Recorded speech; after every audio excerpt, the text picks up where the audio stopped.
శిషి ఎంతటి ఘోరం ఎంతటి పాపం ఎంతవరకు న్యాయమన్నా ఇది మీకు ఇంతనన్నా దయ లేకుంటే ఎట్లన్నా మందన్నలంటే అరే పాపం ఈ అన్నలు కుతకదడుపుకుందామని చిల్లు బీరు కొనుక్కుంటే డేట్ దాటిన బీర్లు ఎట్టి ఎబుద్దయిందన్నా ఇక దీని మీద వైన్స్ అన్న ఏదో చెప్తాడట ఇందాం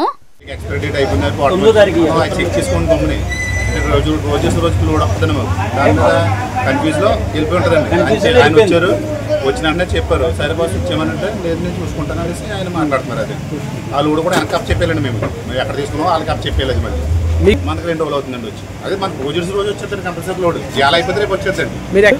చూసుకోలేదు సార్, చూసుకోక ప్రాబ్లం వచ్చింది. ఏంది చూసుకోలేదా?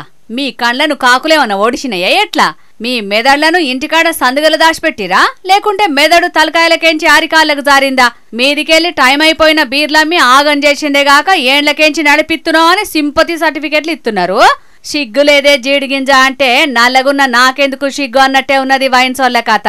చూసుకోలేదని సింపుల్ గా తీసి పారెత్తున్నారు. ఎవరికన్నా ఏదన్నా అయితేనే చూసుకుంటారా ఎట్లా? ఆయనతో అన్నోళ్ళు చూసిరు కాబట్టి పెద్ద పర్షాన్లకెళ్ళి అవతల పడ్డారు. ఆయనతో చూసుకోకుండా తాగితే బతుకులేం కావాలి? మరి చూసుకోకుండా తాగినోళ్ళ కథ ఎట్లున్నదో ఆ దేవునికే ఎరక. ఆప్కారోళ్ళ కండ్ల పడితే ఎట్లా అని జప్ప ఉన్నయన్ని కాటన్ల జదిరి వైన్స్ దాటేసిర్రు. ఇగాడ ఆప్కారోళ్లకు 3 కేసుల డేట్ అయిపోయిన బీర్లు దొరికినాయట. కానీ చిన్నగా ఫైన్ రాసినట్టయితే చేసిరట. అన్నట్టు ఇది ఆంధ్రాదికు యానాంకాడి హోల్సేల్ వైన్ షాపులైందుల్లా.